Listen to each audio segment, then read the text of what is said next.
শ্রীলঙ্কা সিরিজের পরে ঘরের মাঠে বাংলাদেশের বিরুদ্ধে সিরিজ খেলবে ভারত। টেস্ট দিয়ে শুরু হবে সেই সিরিজ। সেই সিরিজের আগে নতুন দায়িত্ব দেওয়া হলো সরফরাজ খানকে। মুম্বাইয়ের অধিনায়ক করা হয়েছে তাকে এবং ভালো খেলার পুরস্কার পেয়েছেন তিনি। সরফরাজের নেতৃত্বে চলতি বছর বুচুবাবু প্রতিযোগিতায় নামবে মুম্বাই। অজিঙ্ক্য রাহানে ও শ্যামস মুলানির মতো অভিজ্ঞ ক্রিকেটাররা না থাকায় সরফরাজকে অধিনায়ক করা হয়েছে। রাহানে ল্যাঙ্কাশায়ারের হয়ে খেলছেন, মুলানি বেঙ্গালুরুতে জাতীয় ক্রিকেট একাডেমিতে রয়েছেন। মুম্বাইয়ের হয়ে ঘরোয়া ক্রিকেটে ৭১টি ম্যাচে ৪,১১২ রান করেছে সরফরাজ। ৬৮ গড়ে এই রান করেছেন তিনি। ১৪টি শতরান রয়েছে তার নামের পাশে।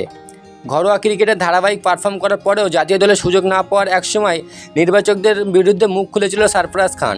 দীর্ঘ প্রতীক্ষার পর ইংল্যান্ডের বিরুদ্ধে টেস্ট সিরিজে সুযোগ পান তিনি। ৩টি টেস্টে ২০০ রান করেন এই ডানহাতি ব্যাটার। তবে বাংলাদেশের বিরুদ্ধে সরফরাজ ভারতীয় দলে সুযোগ পাবেন কিনা তা এখনও নিশ্চিত নয়। চোট পাওয়া লোকেশ রাহুল ও ঋষভ পান্থ সুস্থ হয়েছেন।